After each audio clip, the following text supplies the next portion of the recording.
옛부터 주요 도시에는 성곽과 성문이 있었듯이 광주에도 성곽과 사대문이 있었습니다. 동문으로 그려진 것입니다.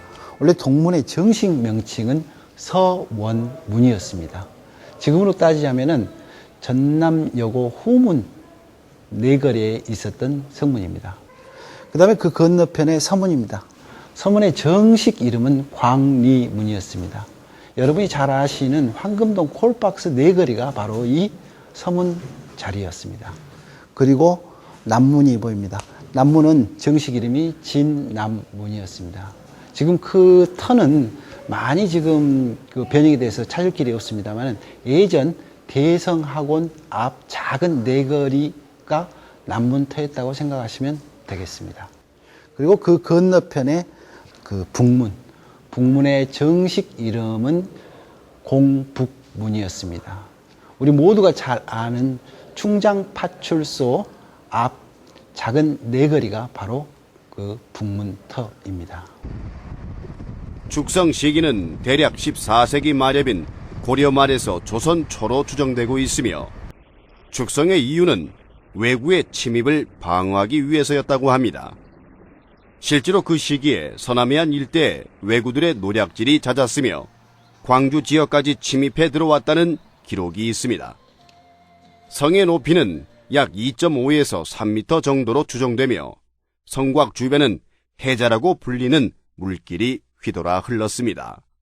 성벽 주변으로는 그 물길, 다시 말해서 해자가 돌아갔었는데 서문, 북문, 동문밖에 이런 해자가 있었습니다. 그 중에서 가장 유명했던 것이 그 서문 밖에서 북문 앞을 거쳐서 흘렀던 해자였습니다.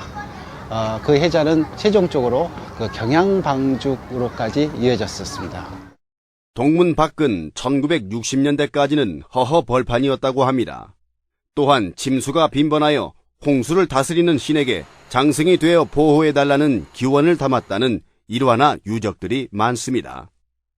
그 가운데 하나가 동문 밖에 있던 두 개의 돌장승입니다. 장승에는 각각 와주 성선과 보호 동맥이란 글이 새겨져 있습니다. 현재는 전남대 박물관 앞에 서 있습니다.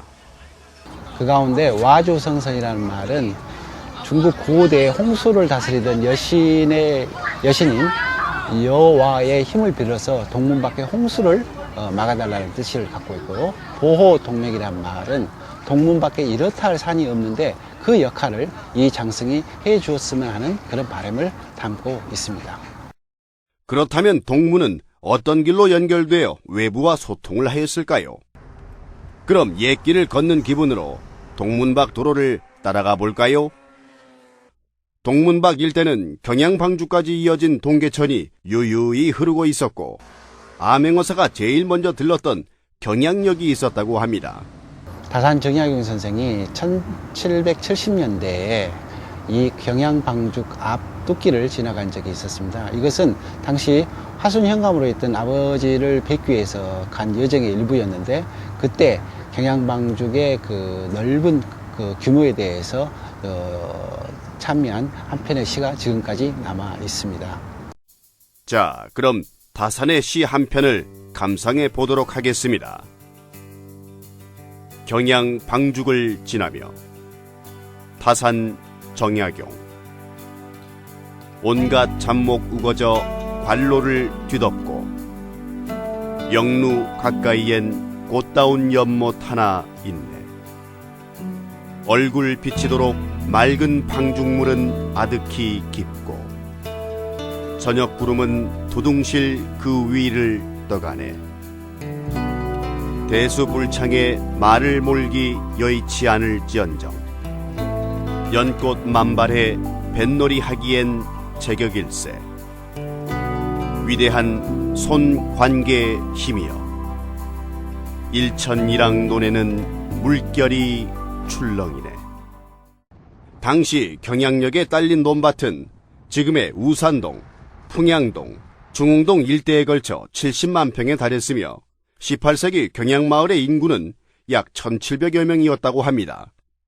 그 당시 광주 총 인구가 8200여 명이었으므로 광주의 5 가운데 1명은 경양면에 살고 있었던 셈입니다. 경양역은 지금으로 얘기하자면 북구 우산동에 있었던 역이었습니다. 거기에 딸린 식구만에서 만여 명에 달했고, 그곳에서 거느리던 말만해서 270여 필에 달했다고 합니다. 이 역은 1890년대 후반에 우리나라에서 역이 사라지면서 함께 없어졌었습니다. 광주 속에 또 다른 광주였던 경양역. 지금 그 자취는 역터였던 우산동 383번지 일대에 표지석으로만 남아있어 세월의 부침이 무상하기만 합니다. 자, 광주의 관문이었던 성문을 찾아서 둘러보았는데요. 현재 광주 읍성의 상징물로서의 사대문의 성터는 옛 사진과 표지석 등으로만 남아있어 멋스러웠을 옛 성문의 모습은 상상하기조차 어려운 실정입니다. 문화도시 광주의 주요한 역사 관광 자원으로서의 옛 성문을 복원하여 광주의 옛 모습과 역사를 생생하게 볼 수 있었으면 하는 바람은 우리 광주 시민들의 염원이기도 할 텐데요. 그 염원이 실현되기 위해서는 시민 모두의 관심과 힘이 모아져야 하지 않을까요?